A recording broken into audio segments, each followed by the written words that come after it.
Dans le nom de Jésus. Quelqu'un dit un bon amen. Acclame Jésus bien fort. Et maintenant, bien-aimés, prenons place. Au nom de Jésus. Dans le temps qui m'est imparti, bien-aimés, je voudrais très rapidement parler de ce qui s'est passé ce jour-là. La Pentecôte est une des fêtes juives. La Pentecôte en elle-même, c'est la fête 40 jours après la fête de la Pâque. Dans le calendrier, selon que Dieu avait parlé à Moïse, Moïse qui avait établi... Moïse avait légiféré. Légiférer, ça veut dire qu'il avait établi comme loi un certain nombre de choses que Dieu lui avait dit. Et il y a 7 fêtes principales dans la religion juive. Mais dis à ton voisin, mais nous, la religion ne nous intéresse pas. Parce que le jour de la Pentecôte, il y a beaucoup de personnes qui étaient rassemblées à Jérusalem. Mais les 120 n'étaient pas intéressés par la fête religieuse. Peut-être que dans la fête religieuse, il y avait à manger.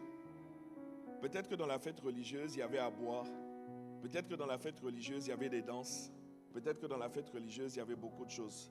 Mais les 120 n'étaient pas intéressés par tout cela. Les 120 attendaient une promesse. Combien attendent une promesse ce matin? Combien attendent une promesse ce matin? La Bible dit, te sera fait selon ta foi. Moi, je prie que tu vives une expérience authentique de la Pentecôte en ce jour. Actes chapitre 2, verset 1. Actes chapitre 2, verset 1. Le jour de la Pentecôte, ils étaient tous ensemble dans le même lieu. Tout à coup, il vint du ciel un bruit comme celui d'un vent impétueux. Ça veut dire un vent violent. Alléluia. Et il remplit toute la maison où ils étaient assis. Verset 3, des langues semblables à des langues de feu leur apparurent séparées les unes des autres et se posèrent sur chacun d'eux. Et la Bible dit, et ils furent tous remplis du Saint-Esprit et se mirent à parler en d'autres langues selon que l'Esprit leur donnait de s'exprimer. Verset 5, tu apprends que, or, il y avait en séjour à Jérusalem des Juifs, hommes pieux. Ça veut dire ici, le mot pieux, piété veut dire homme religieux. Est-ce que quelqu'un me suit? De toutes les nations qui sont sous le ciel.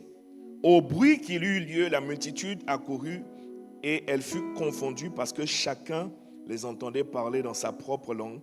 Ils étaient tous dans l'étonnement et la surprise et ils se disaient les uns aux autres, voici, ces gens qui parlent ne sont-ils pas tous galiléens? Est-ce que quelqu'un me suit? Et comment les entendons-nous dans notre propre langue, à chacun dans notre langue maternelle?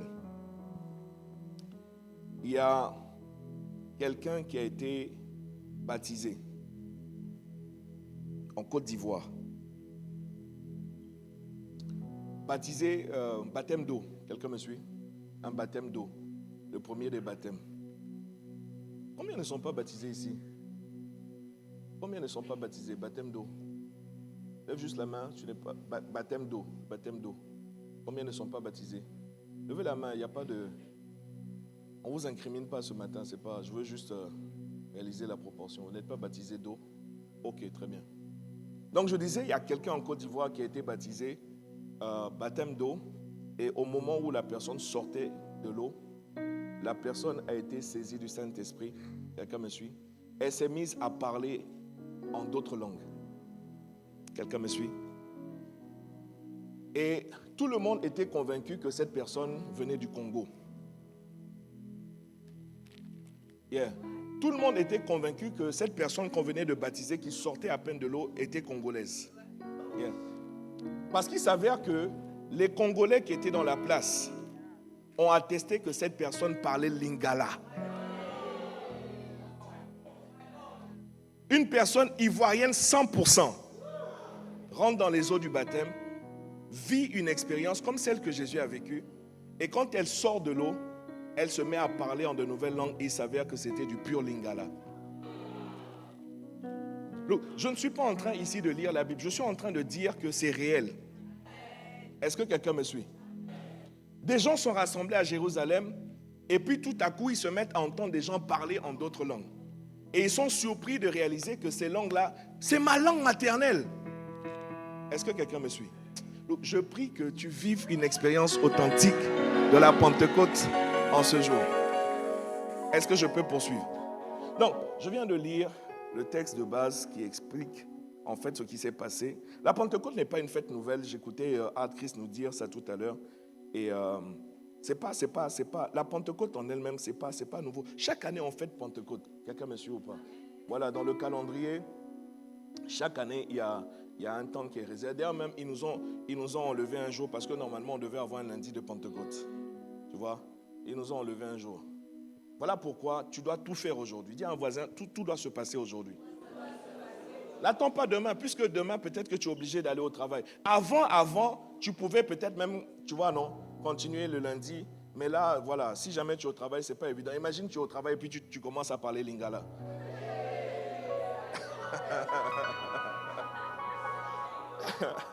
Tu es en pleine réunion avec le board, tu vois. Tu es en pleine réunion avec tous les directeurs et puis brusquement, tout à coup, soudain, tu commences à parler lingala. Ah, de choc, Mbotenayo. Est-ce que quelqu'un me suit? Donc, tout doit se passer aujourd'hui. Ben, si tu fais ça au travail, moi, je ne sais pas. Je ne sais pas. Vaut mieux que tout se passe aujourd'hui. Donc, sois déterminé pour que tout se passe aujourd'hui. Je disais que ça, c'est le texte qui nous explique en fait ce qui s'est passé pour les 120, en tout cas, qui étaient rassemblés ce jour-là. Et maintenant, je voudrais retourner un peu en arrière. Il faut que je fasse le plus rapidement possible. Après, on va prier. Est-ce que quelqu'un me suit? Mon objectif, là, c'est de retracer ce qui a amené cette Pentecôte particulière. Est-ce que quelqu'un me suit? Je vais prêcher ce matin à partir des livres de mon père.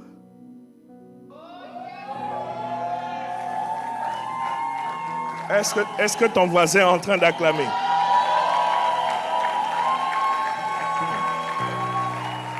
Est-ce que ton voisin est en train d'acclamer? À la Pentecôte. À la Pentecôte. J'ai dit à la Pentecôte. Tu rentres dans une dimension de gouvernement avec la personne la plus importante sur toute la terre. Donc, si tu n'as pas lu ce livre-là, je te le recommande. Ça fait partie des plus anciens livres de l'apôtre Ivan. Tu vois, non? C'est une collection en 4 livres qui t'explique la nouvelle naissance. Il t'explique en fait un certain nombre de choses. Mais ce matin, je voudrais prêcher à partir de celui-là. Est-ce que quelqu'un me suit? C'est gouverner avec la personne la plus importante sur la terre. La personne la plus importante sur la terre. Bon, il faut que je fasse doucement parce que... Asseyez-vous s'il vous plaît. Asseyez-vous. Vous savez, je disais, il y a 40 jours, nous avons célébré la Pâque. Quelqu'un dit Amen. Après la Pâque vient la Pentecôte, dans l'ordre des choses. La Pâque, nous avons célébré la mort et la résurrection de Jésus. Dis Amen. Je dois commencer par rappeler ici qu'il y a plusieurs choses pour lesquelles Jésus est mort et ressuscité. Quelqu'un va dire, oui, il est mort, ressuscité pour nous sauver. Tu as tout à fait raison.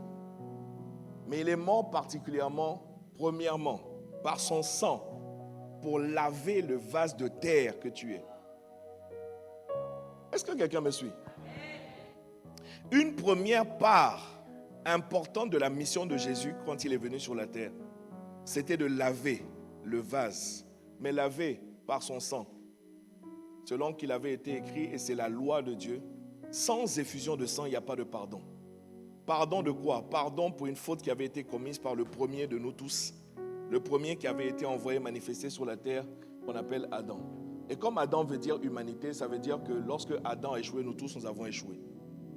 Mais la volonté de Dieu n'était pas que nous restions dans l'échec.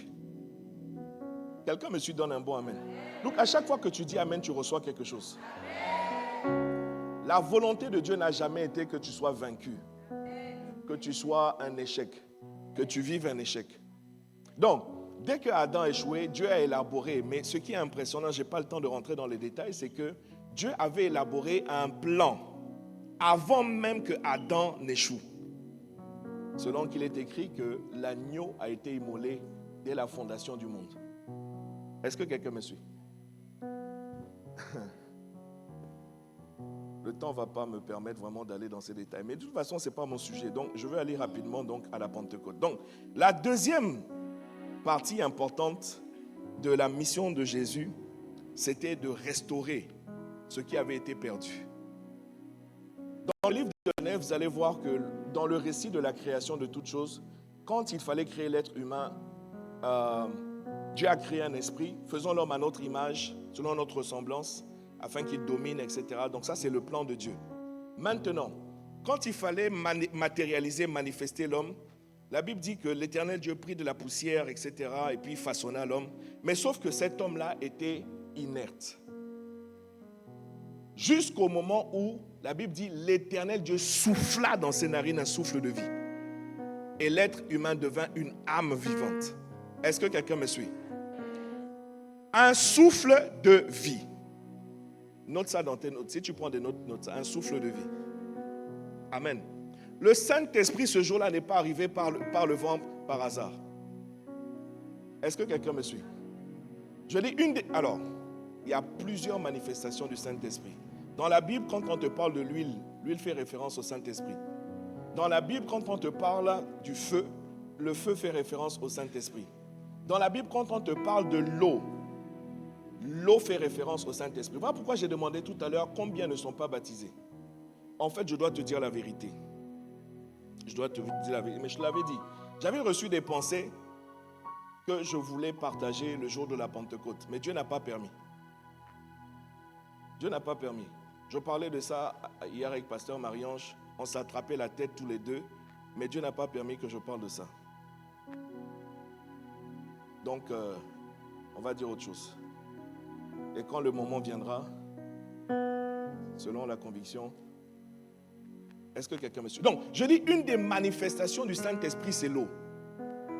Parce que Jésus a dit, Jean 7, verset 37, « Quiconque a soif vienne à moi.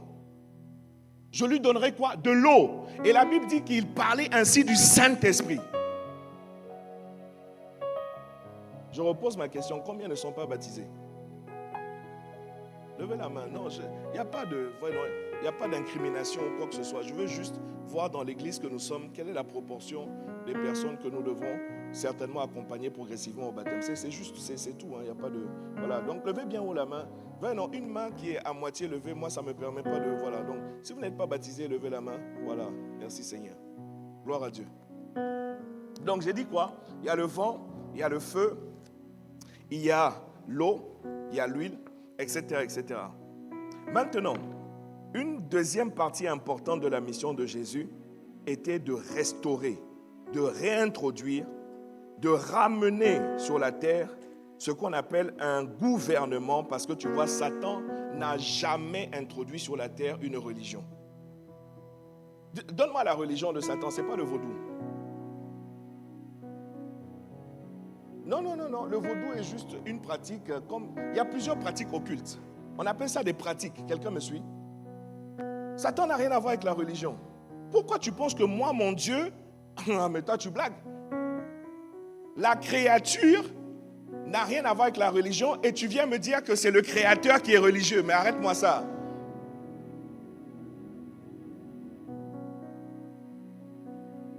Vous êtes ici? Jésus est venu réintroduire sur la terre un gouvernement, un règne, une domination, un contrôle. Mais en fait, pourquoi est-ce qu'il devait le faire? Parce que Adam a perdu quelque chose d'essentiel. Vous savez que Adam était un être extraordinaire. Adam était un être extrêmement... Tu vois, non? Dieu lui dit, écoute, je te donne l'autorité, je te donne le pouvoir de nommer tous les êtres sur la terre. Je n'ai pas le temps de t'expliquer cela. Il y a un principe spirituel selon lequel, quand tu nommes quelque chose, tu as un pouvoir sur la chose. Je fais une parenthèse. C'est pour ça que la plupart des esprits méchants se cachent. Quand tu fais une délivrance, ils vont toujours se dissimuler, pourvu que tu n'arrives pas à l'identifier. Parce que dès lors que tu dis « esprit de ceci », il est démasqué. Dès que tu lui dis ça, tu prends l'ascendant sur lui. Je ferme ma parenthèse, je n'ai pas le temps de développer ça. Donc, c'est une autorité, un pouvoir que Dieu a donné à Adam pour lui dire « tu vas nommer tous les êtres sur la terre ». Le lion s'appelle lion parce que Dieu a donné l'autorité à Adam. Si Adam voulait que le lion s'appelle Gontran, le lion se serait appelé Gontran. Tu vois, non? Il y a un animal qu'on aurait appelé Gontran sur la terre. Tu vois? Si le chimpanzé s'appelle chimpanzé, c'est à cause d'Adam. Est-ce que quelqu'un me suit? Si le papillon s'appelle papillon, c'est à cause d'Adam. Maintenant, regarde un peu avec moi. Il y a des animaux qui sont, tu vois, non, à la surface du sol. Il y a des animaux terrestres. On les appelle ça des animaux terrestres. Tous les animaux que tu vois, les insectes, mets tout ça dedans. Tu vois? Et puis, il y a des animaux aériens. Tu vois? Il y a des animaux qui évoluent dans l'air, comme les aigles. Et puis, il y a des animaux marins. Vous me suivez toujours? Maintenant, je te pose la question. Comment Adam fait pour donner un nom au lion? C'est pas compliqué. Il voit le lion et puis il dit, je vais t'appeler lion. Ça va? Il dit, toi, je vais t'appeler, à cause de ta crinière, tu es majestueux, tout ça, je vais t'appeler lion. Lion, tu vois, ça fait majestueux, ça fait beau. Ok? Mais nous tous, nous savons que l'animal qui s'appelle lion est un animal, tu vois, non, d'une certaine taille. Donc, je pense que vous n'avez jamais vu de lion. Parce que souvent, quand je vous parle de lion, tout le monde est calme comme si... Vous n'avez jamais vu un lion, en fait. Combien ont déjà vu un lion? De visu, c'est-à-dire vous avez rencontré un lion. Je ne parle pas des petits chats que vous voyez dans les cages, dans les zoos. Hein. Vous n'avez jamais vu un lion? Non, vous avez vu des petits chats qu'ils ont mis, hein, des petits chatons qu'ils ont mis dans des trucs inoffensifs, ils ont tout perdu, ils sont là, ils sont fatigués. Vous n'avez jamais vu un lion. Le jour où vous allez voir un lion, je pense que votre appréciation va changer. Quelqu'un me suit? Un jour, j'ai vu un chien. Un jour, j'ai vu un chien qui avait cette taille-là. Et ça existe. Un chien. Très, très long et très grand. Les lions sont plus impressionnants que ça. Quelqu'un me suit? Mais ok, il faut que j'aille vite. Quand Adam donne le nom lion, c'est parce qu'il a l'autorité de lui donner lion. Maintenant, regardez la chose suivante. Je vous pose la question. Comment Adam fait-il pour donner un nom à l'aigle?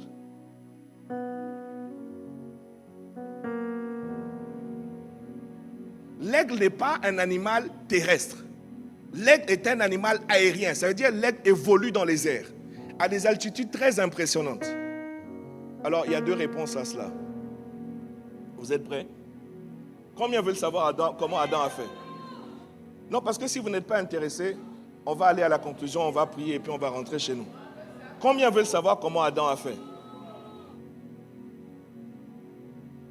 Il n'y a que deux possibilités. En tout cas, je ne vois pas autre possibilité. Bon, vous tous qui êtes devant, venez, parce que ceux qui sont derrière là, vraiment, ils sont en train de nous refroidir. Ils sont en train de faire ça. Je vais parler à... Let's have a private talk. Let's have a private talk. Donc, je vais vous expliquer comment Adam a fait. C'est-à-dire, il n'y a que deux possibilités. Vous comprenez, non? Donc, une des premières possibilités, vous savez que une des premières possibilités, c'est de deux choses l'une. Soit Adam a suffi pour dire à l'aigle, viens ici. Descends, viens ici. Je me souviens, il faut avoir l'autorité pour ça. Pour dire à un aigle royal, viens ici. Parce que moi, je dois te donner un nom. Maintenant, il y a une deuxième possibilité. La deuxième possibilité, c'est pas l'aigle qui vient, c'est Adam qui monte.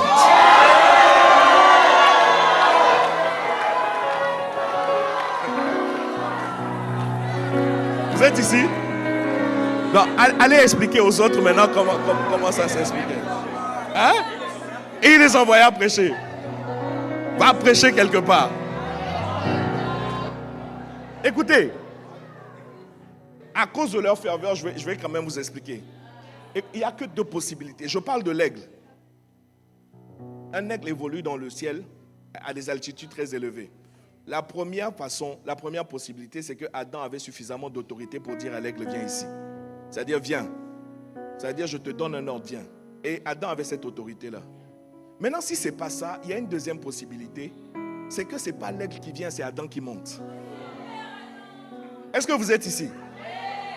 Vous devez comprendre que la création telle que Dieu avait créé l'être humain, c'est dire, mais vraiment, papa Adam, qu'est-ce que tu nous as fait? Comment Adam fait pour donner un nom à la baleine? C'est la même chose. Soit il dit à la baleine, viens ici, soit il rentre dans les profondeurs des océans pour dire, je viens à ta rencontre, je vais te donner un nom, tu t'appelles baleine. Ce que je suis en train de te dire là, tu ne l'as pas compris. Je suis en train de te dire que par l'esprit de la Pentecôte, je te vois évoluer dans les hauteurs et je te vois aller dans les profondeurs. Est-ce que quelqu'un me suit? Parce que le Saint-Esprit n'est pas venu pour jouer. Le Saint-Esprit est venu pour te capaciter. Adam avait des capacités surnaturelles. Est-ce que quelqu'un me comprend? La Bible dit que toute la création lui était soumise. C'était pas un... Bon bref, je ne voulais pas rester vraiment sur Adam, juste pour t'expliquer que, en fait, il y a quelque chose que Adam a perdu parce que cette capacité qu'il avait, cette autorité qu'il avait, en fait, c'est parce que Dieu avait soufflé en lui un souffle de vie. Et la Bible dit qu'il devint une âme vivante. Il y a des personnes que vous voyez, elles n'ont pas le souffle de vie. Quand je dis le souffle de vie, je ne suis pas en train de parler de la respiration qu'on appelle la respiration animale, psuké. Je ne suis pas en train de parler de ça. Je suis en train de parler d'une rencontre. Je suis en train de parler de la rencontre entre l'Esprit de Dieu et l'Esprit de l'homme qui crée un être surnaturel, Dieu sur la terre, Dieu dans un vase terrestre. Vous savez que ce qu'on appelle Christ, Jésus-Christ, Christ, c'est la dimension de Dieu qui vient dans une enveloppe terrestre. Quelqu'un me suit, donne un bon amen. Quelqu'un me suit, donne un bon amen. Maintenant, je dois t'expliquer que Jésus, ayant accompli ce qu'il devait accomplir, à un moment donné, brusquement, il dit à ses disciples, c'est mieux pour vous que je m'en aille. C'est un avantage. Il vous est avantageux que je m'en aille. Parce que si je ne m'en vais, je ne peux pas vous envoyer le consolateur. La personne la plus importante sur la terre, la personne dont tu as le plus besoin sur la terre, au risque de te choquer, ce n'est pas Jésus-Christ. Non, je vais bien parler, pardonne-moi. Oh, miséricorde. Pardon. Une fois que tu es sauvé, je dis bien une fois que tu... Si tu n'es pas sauvé, tu as besoin de Jésus. Si tu n'as jamais fait ce qu'on appelle la prière du salut, tu as besoin de Jésus. Mais une fois que tu es sauvé, la personne dont tu as le plus besoin n'est plus Jésus, tu as besoin du Saint-Esprit. Mais comment Jésus fait ce qu'il a à faire? Il dit aux disciples, il faut que je m'en aille. Jésus, tu ne peux pas partir. Jésus, tu ne peux pas nous laisser ici. En plus, on nous cherche. Les gens veulent notre mort. Tu as fait des choses ici. Les chefs religieux t'en veulent. Les Romains t'en veulent. Tu as manifesté quelque chose que jamais personne n'a vu. Et c'est comme si toute l'attention du peuple est maintenant sur toi. C'est-à-dire que tout le monde vient à toi. Au lieu d'aller vers les chefs religieux, au lieu d'aller vers les gouvernements terrestres, tout le monde veut venir à toi. Mon frère, tu sais que si tu prends de l'ampleur, si tu deviens un solutionneur, si tu deviens vraiment une étoile brillante, pas une étoile filante, si tu deviens quelqu'un, mon frère, si tu deviens quelqu'un dont la lumière brille, les nations vont se tourner vers toi. Par conséquent, ça va t'attirer des problèmes. Parce que les gouvernements qui sont en place, les chefs religieux qui sont en place, qui ne font en réalité rien pour les gens, vont commencer à te jalouser. C'était ça la problématique que Jésus a eue. Et c'est la problématique par conséquent que les disciples ont eue. Mais Jésus dit, bon les gars, j'ai une nouvelle à vous annoncer. Maintenant, il faut que je m'en aille. Jésus, tu ne peux pas nous laisser ici. Après avoir dit tout ce que tu as dit, après avoir annoncé tout ce que tu as annoncé, et nous aussi on a relayé ce que tu as dit, maintenant tu n'es pas le seul qu'on cherche, nous aussi on nous cherche. Jésus, tu ne peux pas nous laisser ici. Il dit, les amis, c'est mieux, c'est plus avantageux pour vous, je dois partir. Peux-tu imaginer, bien-aimé, que Jésus, une fois que tu es sauvé, te dit, tu n'as plus besoin de moi. En revanche, tu as besoin d'une autre dimension de moi. En revanche, tu as besoin d'un autre moi. Allos parakletos. C'est moi, mais ce n'est pas exactement moi. Il a la même nature que moi. Il parle comme moi. Il réconforte comme moi. Est-ce que tu quelqu'un un autre, allos, ça veut dire un autre de la même nature. Dans le grec, il y a deux mots pour dire autre.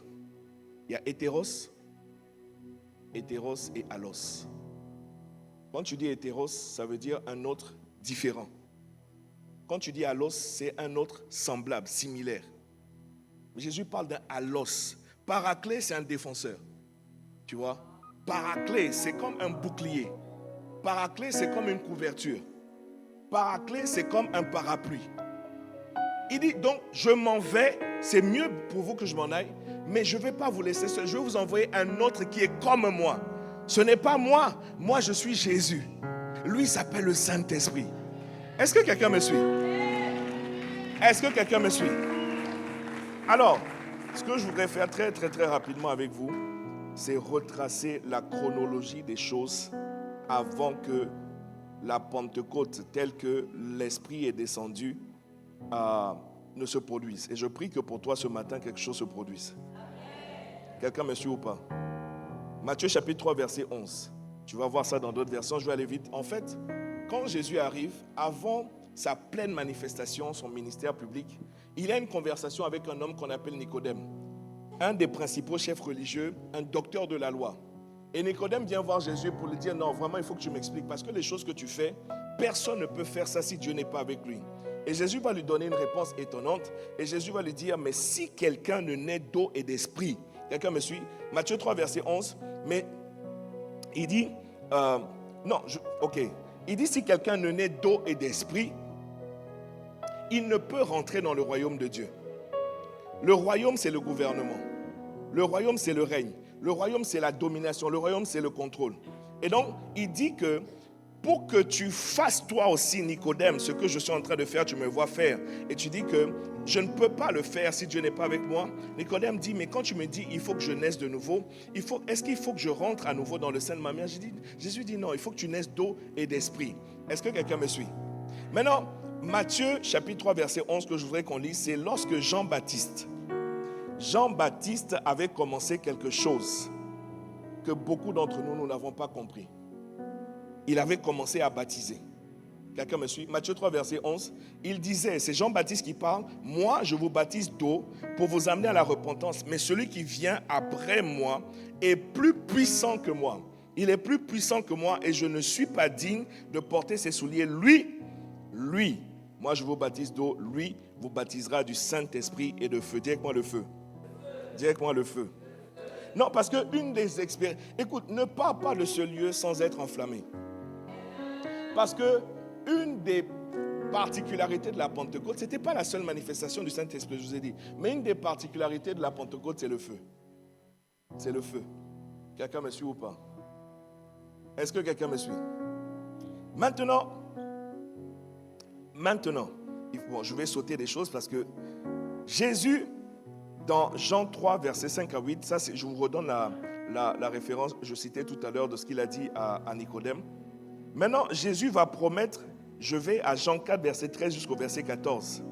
Jésus va promettre, au travers de la femme samaritaine, une expérience. Parce que la femme samaritaine cherchait quoi? La femme samaritaine cherchait quoi? Aide ton voisin qui n'a pas lu la Bible, dis-lui ce que la femme samaritaine cherchait. Jean 4, verset 13 à 14, Jésus lui répondit, « Quiconque boit de cette eau aura encore soif, mais celui qui boira de l'eau que je lui donnerai n'aura jamais soif, et l'eau que je lui donnerai deviendra en lui une source d'eau qui jaillira jusque dans l'éternité. » Une source d'eau. Une source d'eau, ça veut dire que toi, tu peux devenir une centrale du Saint-Esprit.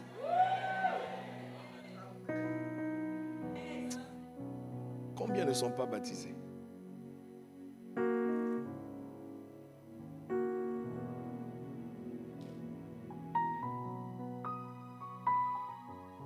Une centrale, bien aimée, fonctionne avec de l'eau. Mais une centrale produit de l'électricité. Vous êtes ici? J'ai dit quoi? Une centrale fonctionne avec de l'eau. Mais une centrale produit power, de l'électricité. Est-ce que vous êtes ici? Mon Dieu, il faut que je saute des choses. Il faut que je saute des choses. J'ai déjà parlé de Jean 7. Non, on n'est pas là. Si on est là, on va me reprocher que le culte a été trop long, donc permettez que... D'ailleurs, même mon temps est épuisé. Mon temps est épuisé. Donc, allons rapidement. Je vais atterrir et puis on va passer. C'est parce qu'ils nous ont sucré le lundi. Sinon, lundi, on aurait été là. Amen. Dans le tout dernier repas que Jésus prenait dans la chambre haute, j'ai découvert que la chambre haute n'a pas commencé, bien aimé, le jour de la Pentecôte. Elle a commencé 10 jours avant, c'est vrai, mais même 10 jours avant, le tout dernier repas de Jésus a été pris dans une chambre haute. Quelqu'un me suit? Jean 14, verset 16 jusqu'au verset 17, c'est là que Jésus, au moment de son dernier repas, va leur annoncer un certain nombre de choses. Et moi, je prierai le Père et il vous donnera un autre, allos, parakletos, un autre consolateur, afin qu'il demeure éternellement avec vous. Souligne, demeure éternellement avec vous. Souligne-le. Et afin qu'il demeure éternellement avec vous, l'esprit de vérité que le monde ne peut recevoir, parce qu'il ne le voit pas et ne le connaît point, mais vous, Jésus annonce quelque chose qui va se produire. Mais vous le connaissez car il demeure avec vous et il sera en vous. Il sera en vous. Il sera en vous. Et maintenant, il va leur expliquer un certain nombre de choses que l'Esprit va faire en vous lorsqu'il va arriver. Il va leur dire qu'il va vous enseigner toutes choses. Jean 14, verset 26. Il va leur dire que l'Esprit va rendre témoignage de lui. Jean 15, verset 26 à 27. Il va leur expliquer que l'Esprit va faire un certain nombre de choses. Il va vous conduire dans toute la vérité. Il vous montrera des choses cachées. L'Esprit qui va venir en vous va faire la différence. Maintenant, je vais dans Jean 16, verset 7. Est-ce que tu me suis? Jésus, maintenant, va leur annoncer son départ. Après leur avoir expliqué. J'aime bien Jésus parce qu'il met d'abord, tu vois, non, il met d'abord, il les rassure d'abord pour leur dire, bon, écoutez, voilà ce qui va se passer, voilà ce qui va se passer. Et puis maintenant, ok, maintenant que j'ai dit ça, il faut que je m'en aille. Vous me suivez? Jean 16, verset 7. Cependant, je vous le dis en vérité, il vous est avantageux que je m'en aille, car si je ne m'en vais pas, le consolateur ne viendra pas. Mais il faut que le consolateur dont je vous ai parlé, alors parakletos, un autre consolateur, je vous ai expliqué ce qu'il va faire. Maintenant, je dois vous dire qu'il faut que je parle pour qu'il puisse venir. Si je te dis que voici ce qui va se passer, tu es intéressé, tu dis, ah oui, c'est bien, hein? Ah oui, c'est bien si je suis enseigné, c'est bien si je suis conduit dans toute la vérité, c'est bien si je suis consolé, c'est bien si je suis réconforté, c'est bien si je suis fortifié, mais pour que tout cela se passe, il faut que je m'en aille. La condition pour que ça se passe, c'est qu'il faut que je m'en aille. C'est un avantage pour vous. Est-ce que quelqu'un me suit? Est-ce que quelqu'un me suit?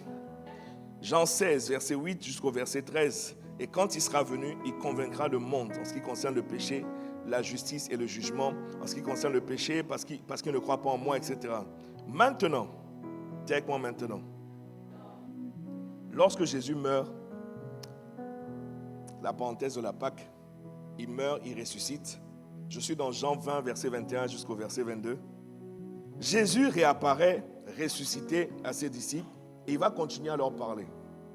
Le séminaire, la conférence la plus longue qui a été enregistrée sur la terre des hommes, c'est le conférencier international, un homme de Dieu très, très, très loin, un homme de Dieu très puissant qu'on appelle Jésus-Christ qui a mené cette conférence lui-même. Pendant 40 jours. Tu vois, non? Une conférence de 40 jours. Demande à un voisin, si on fait ici une conférence de 40 jours, seras-tu là tous les jours?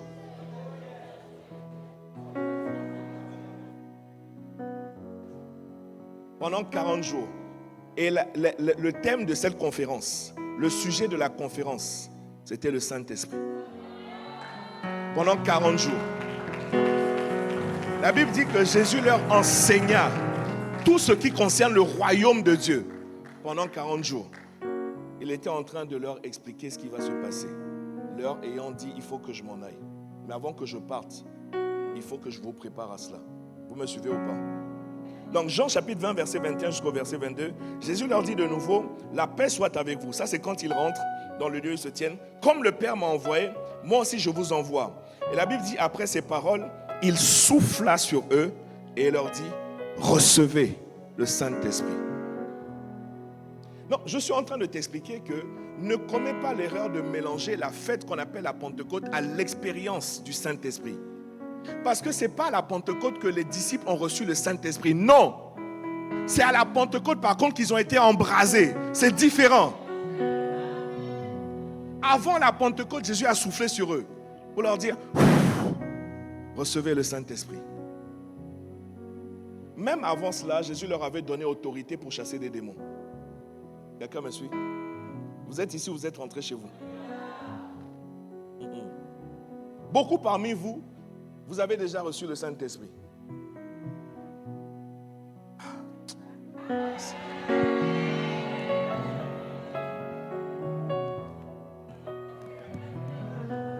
La grâce du Seigneur Jésus, l'amour de Dieu notre Créateur. Ou bien de revenir à SJP. De revenir à SJP. De revenir à SJP. Vous voulez recevoir ici aussi? Vous êtes sûr? Vous êtes sûr? C'est à cause d'Alban. C'est à cause d'Alban. Acclamez le Seigneur pour Alban. Alléluia. Ok, prenez place. Je disais que beaucoup ici, vous avez déjà reçu le Saint-Esprit. Vendredi soir, nous étions en train de prier avec l'apôtre et il disait quelque chose de très important. Je ne sais pas si vous avez fait attention pour ceux qui ont suivi ou qui étaient là. Il y a une différence entre la présence. Il y a une différence entre la présence et la prise de contrôle du Saint-Esprit. Ce qu'on appelle le gouvernement, le règne. Quelqu'un me suit ou pas? Beaucoup parmi nous, nous avons déjà le Saint-Esprit. Donc ce n'est pas compliqué. Dès que tu as cru en Jésus, dès que tu l'as reçu comme Seigneur et Sauveur, l'Esprit est venu. Dis-moi Amen. Sauf que tu n'as pas l'impression que ta vie est changée. Sauf que tu n'as pas l'impression que quoi que ce soit est changé. J'entendais tout à l'heure Al Chris qui dit, mais pourquoi je suis toujours timide? Mais oui, l'Esprit est là, mais tu es toujours timide. L'Esprit est là, mais tu as probablement encore des luttes. L'Esprit est là, mais tu n'as pas l'impression que les choses aient changé. Mais lui n'est pas venu juste pour être là, il est venu pour prendre le contrôle. Mais il est venu pour gouverner, il est venu pour dominer. Mais laisse-lui la domination, laisse-lui le contrôle, laisse-lui le pouvoir. Mais comment le pouvoir vient? Il faut que tu aies soif. Il faut le désirer. L'Esprit de Dieu qui est arrivé sur Jésus. Écoutez, je ne sais pas si vous êtes en train de comprendre ce que je suis en train de dire. Parce que quand Jésus sort des eaux du baptême, la Bible dit que l'Esprit est descendu du ciel. Sous quelle forme? Sous une forme corporelle comme une colombe. Hey! Une colombe. La douceur incarnée. Soft. Fragile. Sensible. Ne s'impose pas. La dimension de l'esprit qui s'est posée sur Jésus, c'est la dimension de l'esprit qui vient quand tu crois. Mais quand l'esprit est descendu, il a juste eu un témoignage. Celui-ci est mon fils bien-aimé. C'est une des choses que l'esprit fait en toi, c'est qu'il rend témoignage en toi de ce que tu es enfant de Dieu. C'est le même témoignage que Jésus a reçu. Mais ça, c'est la dimension de l'esprit qui vient comme une colombe. Elle vient se poser, elle vient. C'est-à-dire que l'esprit vient. L'esprit est déjà là, frère. L'esprit est déjà là. Le même Jésus doit passer par une autre expérience. Avant que... écoute, le même Jésus doit passer par un désert. Et dans le désert, il vit des choses. C'est après cette expérience que la Bible dit, Jésus revêtu du Saint-Esprit. C'est-à-dire que la colombe là devient maintenant un vêtement. Est-ce que quelqu'un est en train de me suivre ici? La colombe devient un vêtement. C'est là que ça change, frère. Le même Jésus a reçu l'Esprit, mais comme une colombe. Quand il vient sous la forme d'une colombe, c'est pour toi. C'est pour témoigner en toi. En fait, c'est pour te conforter. C'est pour te donner l'assurance que Dieu est avec toi. C'est pour te donner l'assurance que Dieu est là pour toi. Quelqu'un me suit? Mais il ne vient pas rien que pour ça. Il faut le feu. Et Jésus a eu l'expérience du feu, frère. C'est cette expérience qu'on appelle la Pentecôte. Vous êtes ici? Est-ce que quelqu'un me suit? Maintenant, Luc 24, verset 49. Et voici, j'enverrai sur vous ce que mon Père a promis. J'enverrai où? J'ai dit tout à l'heure, il a soufflé, n'est-ce pas, pour dire recevez le Saint-Esprit. Maintenant, il va dire, tout ça c'est dans le contexte après la résurrection. Là, je suis dans Luc. Il faut que tu prennes plusieurs textes, tu vois, dans les 4 évangiles et actes pour comprendre cela. Et voici, j'enverrai sur vous ce que le Père a promis, mais vous, restez dans la ville jusqu'à ce que vous soyez revêtus de la puissance d'en haut. Revêtus de la puissance d'en haut. La dimension de la colombe ne va pas suffire. J'ai soufflé, mais ce n'est pas suffisant. Restez là. Ne faites rien. N'essayez pas. Il y a un homme. Il y a un principe spirituel, bien-aimé. Dieu ne fait jamais rien qu'il n'ait jamais fait. Je vais répéter. L'Ecclésiaste nous l'a dit, il n'y a rien de nouveau sous le soleil. Écoutez, il n'y a pas de nouvelle révélation de Dieu. J'espère que je ne choque personne. Ce que tu appelles révélation, c'est juste que c'est maintenant que ça vient à ta connaissance. Sinon, ça fait longtemps que ça existe. Vous êtes ici? Non, ce que nous appelons révélation, c'est juste que c'est maintenant que nous prenons conscience de ça. Ecclésiaste nous a dit depuis longtemps, il n'y a rien de nouveau. Est-ce que quelqu'un me suit? Il dit, restez là. Dans le livre de Jean, Jésus dit, je suis le cep, vous êtes les sarments. Ouais, non? Sans moi, vous ne pouvez rien faire. Demeurez en moi et je demeurerai en vous. Mais Jésus, comment toi tu vas demeurer en nous alors que tu nous as dit que tu t'en vas t'asseoir à la droite de Dieu le Père? Comment? Il dit demeurez en moi et moi je vais demeurer en vous. Jésus, tu fais comment pour demeurer en moi? Je vous enverrai un autre consolateur. Et ce consolateur-là, il vient particulièrement pour demeurer en vous. Il vient pour rester avec vous, il vient pour rester en vous. C'est la dimension de Jésus qui vient s'asseoir à l'intérieur de toi. Pendant que je parle, je te dis qu'il y a des choses qui commencent à se passer. Maintenant, toute la suite là va dépendre de ta soif et de ta capacité à prêter foi à ce qui est annoncé. J'ai dit tout à l'heure que beaucoup parmi nous, nous avons déjà reçu l'Esprit. Maintenant, il faut une manifestation. Et tu sais, même quand tu as déjà eu une manifestation du Saint-Esprit, laisse-moi te dire qu'il y a encore plus. La Pentecôte de l'année dernière n'est pas la Pentecôte de cette année. Quelqu'un me suit ou pas? Est-ce que je peux poursuivre? Je vais poursuivre. Je suis en train, tu vois, non, de voyager avec toi dans les annonces de Jésus, ce qu'il avait prévu. Maintenant, il y a une chose très importante. Je t'ai dit que Dieu ne fait jamais rien de nouveau qu'il n'ait jamais fait. Est-ce que tu sais que le baptême de feu existe avant même le Nouveau Testament? Il dit quoi? Demeurer. Il dit quoi? Demeurer. Il y a un homme qui s'appelle Moïse. Cet homme a voulu servir Dieu avec ses propres forces, comme beaucoup d'entre nous ici, avec son intelligence, avec ses capacités, avec ce qu'il pense avoir. Vous me suivez? Quand il est parti, il a échoué. Il a commis un meurtre. Et Pharaon le cherchait. Il se réfugie dans le désert. Il passe 40 années dans le désert. Lui, il a passé 40 années. Jésus a passé 40 jours. Vous êtes ici? Et puis brusquement, tout à coup, soudain, il a une vision. Dans cette vision, il voit un arbre. Tu vois, on parle d'un buisson, mais il voit un arbre en feu. Et il entend la voix qui lui dit, Moïse, ôte les souliers de tes pieds, car la terre où tu te tiens est une terre sainte. Attends, hier j'étais déjà là, la terre n'était pas sainte. Comment se fait-il que brusquement, tout à coup, soudain, la terre est devenue sainte? La terre où tu te tiens est une terre sainte. Elle est devenue sainte parce que quelque chose a atterri sur la terre où tu te tiens. Quelque chose de saint est arrivé. Quelque chose me suit?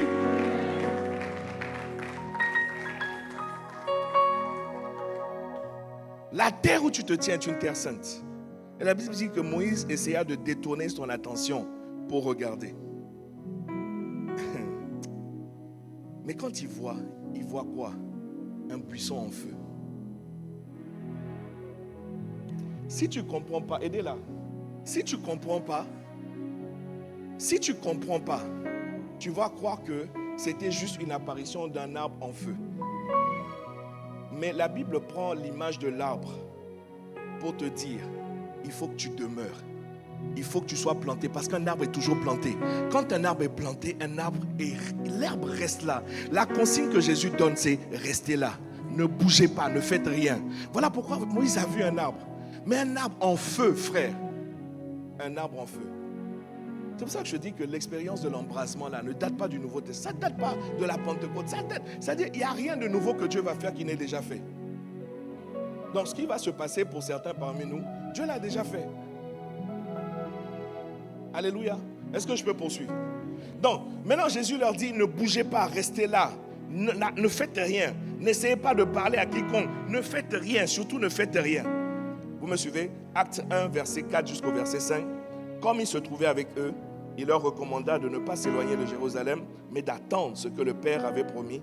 Ce que je vous ai annoncé, leur dit-il. Car Jean a baptisé d'eau, mais vous, dans peu de jours, vous serez baptisés du Saint-Esprit. Dans peu de jours, ce jour-là est arrivé. Ce jour-là est arrivé. Ce jour-là est arrivé. Maintenant, Acte 1, verset 8, que plusieurs parmi nous connaissons, il leur dit, mais vous recevrez une puissance. Le Saint-Esprit survenant sur vous. Et c'est là que vous serez mes témoins à Jérusalem, dans toute la Judée, dans la Samarie jusqu'aux extrémités de la terre. Quelqu'un dit Amen. Acte 1, verset 9, la Bible dit, après avoir dit cela, il fut enlevé pendant qu'ils le regardaient et nuée le déroba à leurs yeux. Quelqu'un me suit, donne un bon Amen. Maintenant, il y a autre chose qui s'est passé.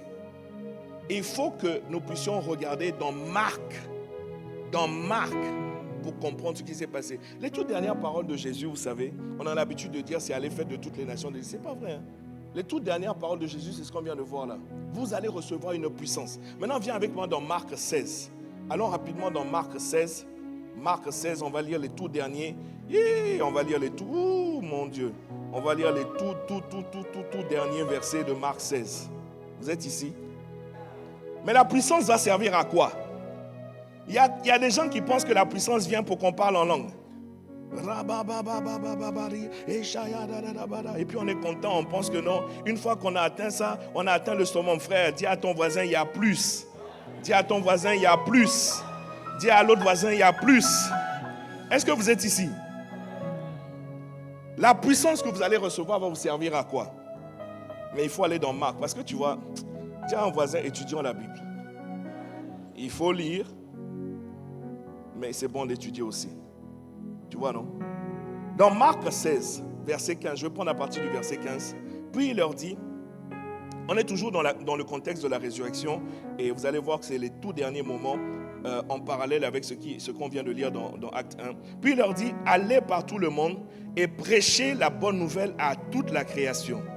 Celui qui croira et qui sera baptisé sera sauvé, mais celui qui ne croira pas sera condamné. Verset 17, s'il vous plaît. Cette puissance-là vient pourquoi?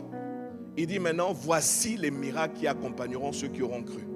Une fois que vous allez prêcher, avec la puissance que je vais vous envoyer, il y a des miracles qui vont accompagner ceux qui vont croire. Est-ce que vous êtes ici? Voici les miracles qui accompagneront ceux qui auront cru. Il leur dit, je vous annonce que celui qui croira, ceux qui auront cru, en mon nom, ils chasseront les démons. Dis Amen. En mon nom, ils parleront de nouvelles langues. Dis Amen. Écoute, c'est l'esprit, le jour de la Pentecôte, qui a fait parler en de nouvelles langues. C'est le même esprit qui donne la capacité de chasser les démons. Maintenant, écoute-moi, si on veut être puriste, c'est-à-dire que si on veut s'attacher aux détails, c'est-à-dire que si on veut voir l'ordre dans lequel Jésus cite les choses, la capacité de chasser des démons vient avant de parler de nouvelles langues. Arrêtez de fatiguer les pasteurs. Pasteur, viens prier pour telle personne, il y a un démon. Tu peux prier pour la personne. Toi, tu peux prier pour elle. Si tu parles en langue, c'est que tu as la même capacité qui chasse les démons.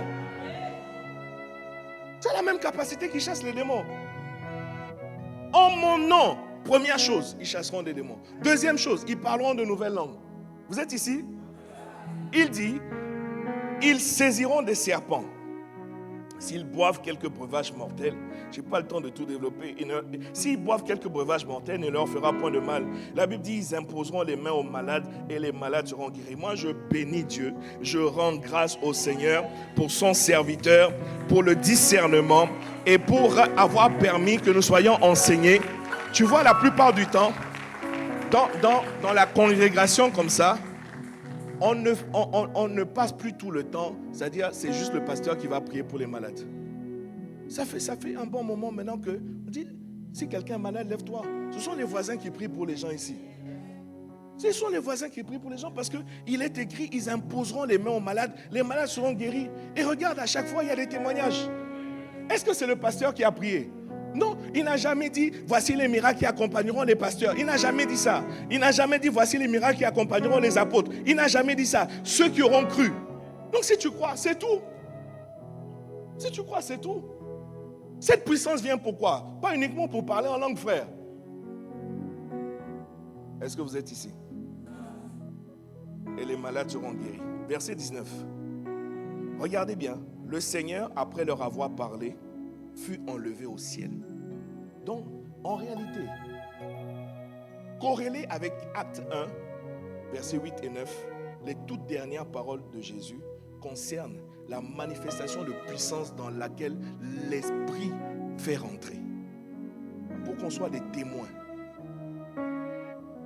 Ce n'est pas juste parler en langue, il faut arrêter ça. Église, arrêtons. Église, il faut qu'on arrête. Si tu parles en langue, c'est bien. Mais il y a plus. Il y a la dimension, frère, où tu imposes les mains aux malades. Ce qui s'ensuit, c'est que les malades sont guéris. Il y a la dimension où tu commandes à des esprits méchants de lâcher les vies. Il y a des dimensions où tu t'assois dans ta famille. Il y a des sorciers depuis des générations. Dans génération, tu dis c'est terminé. Ça s'arrête maintenant. Avant, j'étais ignorant. Avant, je n'avais pas compris. Mais ça s'arrête maintenant. Ça s'arrête maintenant. Est-ce que quelqu'un me suit? C'est après ça, bien aimé, le récit de Acte 2 que j'ai lu en introduction. C'est après ça, Acte 2, le jour de la Pentecôte. Maintenant, bien aimé, nous allons prier. Nous allons prier.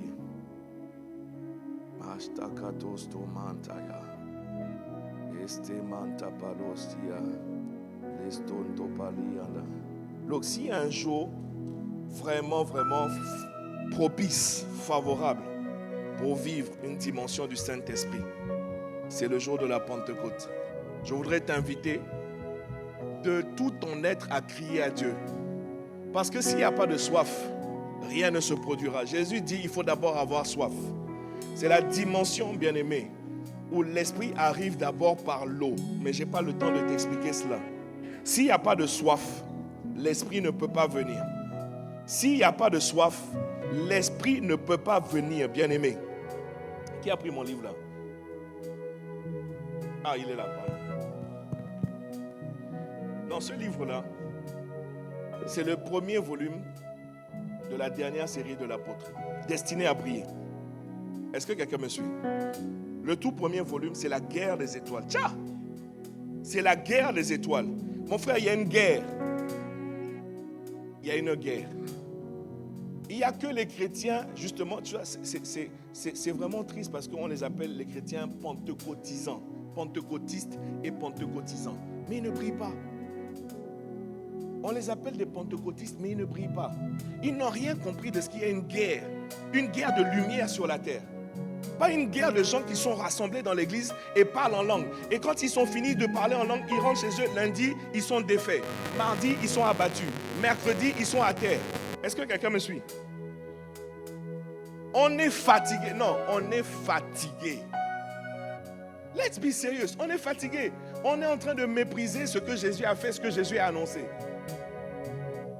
Pendant ce temps, il y a des collègues au travail. Pendant ce temps, il y a des gens dans la famille. Ils vont chauffer des hôtels. Ils vont s'asseoir sur des puissances. Je parle de puissance, hein.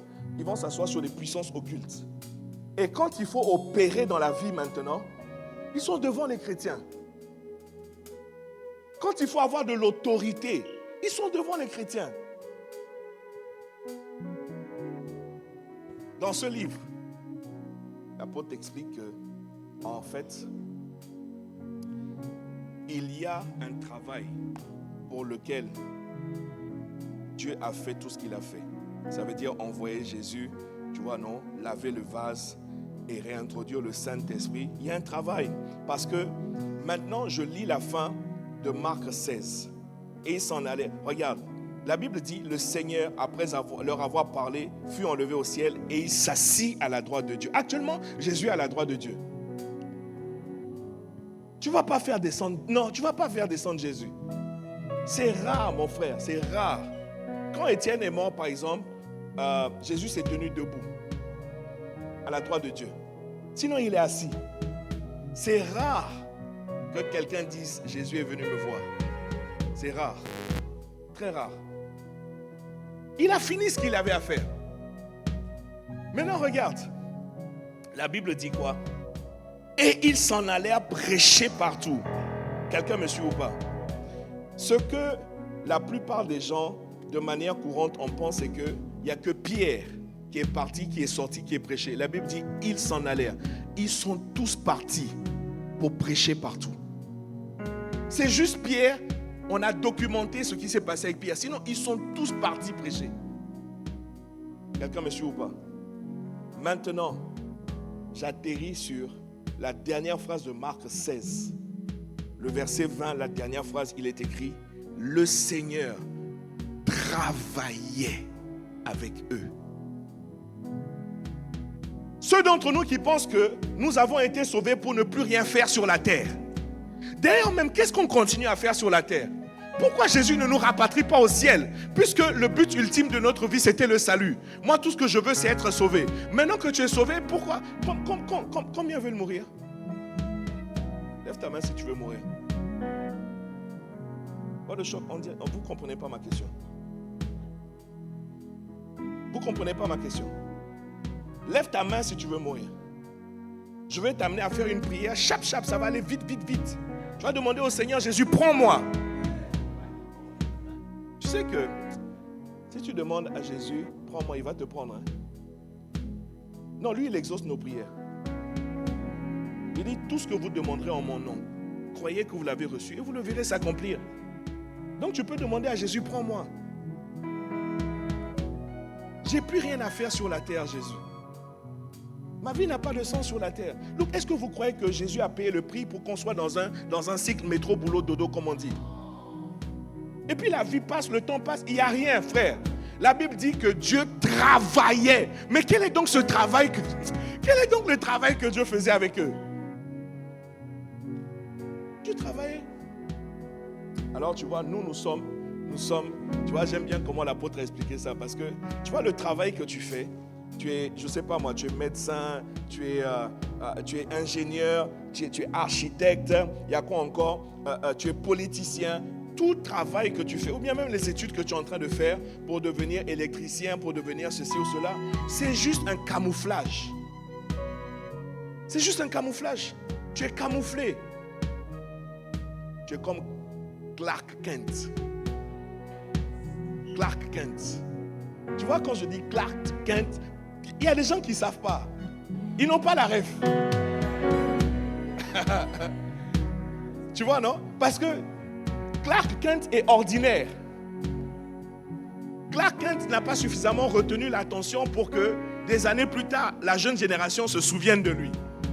Par contre, si je dis Superman, est-ce que quelqu'un me suit? Même les enfants connaissent Superman. Parce que Clark Kent, le lundi, il est au travail, tu vois, non? Il est avec sa chemise, avec sa veste, camouflé. C'est un journaliste. Un homme ordinaire avec les lunettes. Mais quand il y a un danger quelque part, alors que lui, il est venu avec des super pouvoirs, la capacité de voler comme Adam. Quelqu'un me suit? Et est-ce que vous savez que la plupart des Marvel, tous les films là, nous font... En fait, il y a en nous comme un désir d'être des gens surnaturels super. C'est-à-dire, si j'avais la capacité de voler, frère, je me lève ici, tu vois, non, je fais comme ça, et puis je me retrouve à Ouagadougou. les compagnies aériennes n'auront plus de travail. Parce qu'imagine, il y a une catégorie de personnes sur la terre, quand ils veulent voyager, ils font juste comme ça. Et ils se retrouvent à Abidjan, Côte d'Ivoire. Ils se retrouvent à Libreville, Gabon. Est-ce que quelqu'un me suit? Et Libreville, Gabon, le billet est cher, hein? Surtout au mois d'août, là, surtout en plein été. Imagine, tu fais juste comme ça. Et tu atterris à Libreville, Gabon. Non, Seigneur, nous voulons te bénir. Il faut louer Dieu. Le jour où Dieu envoie Philippe dans le désert pour rencontrer l'eunuque éthiopien, après avoir baptisé l'eunuque éthiopien, la Bible dit que l'Esprit enleva Philippe et il se retrouva à Azote. Ce que je dis là, il ne faut pas blaguer avec ça. C'est-à-dire que, et l'eunuque a vu que Philippe n'était plus là. Mais lui, il était trop content d'avoir été baptisé. Donc Philippe, tu as disparu, c'est plus mon problème. Moi, j'ai eu ce que je voulais. Mais la Bible dit que Philippe est apparu à Azote. Philippe, tu as fait comment? On est dans le désert et puis te voilà à Azote. Comment tu fais ça? C'est le Saint-Esprit. Est-ce que quelqu'un me suit? Donc, quand Clark Kent, écoute, quand Clark Kent, lorsque quelqu'un dans la famille est en train de crouler sous le poids de la sorcellerie, il y a dans le spirituel, tu vois, il y a un son, il y a comme une alerte pour te dire, donne-moi un prénom, donne-moi un prénom, donne-moi un prénom. Il y a un discernement spirituel, tu vois, il y a un message qui est envoyé à Raïssa pour dire, Raïssa, le petit frère est en train d'être étouffé. Dans la nuit, il dort et il est en train d'être étouffé. Et le discernement spirituel va causer la compassion, parce que c'est un esprit d'amour. L'amour, c'est la compassion. Et Raïssa, rempli de l'esprit, va dire, je ne peux pas laisser mon petit frère étouffé. Je ne peux pas laisser mon petit frère écrasé. Et tu vas voir que Raïssa, qui est comme Clark Kent normal, soudainement, va juste ouvrir la chemise. Quand elle ouvre la chemise, ça veut dire que je suis en train de donner le power au Saint-Esprit. Je suis en train de dire, Esprit, règne. Yes, Lord. Règne. Esprit, règne. Dans le vase. Et il faut commencer à prier. Esprit, règne.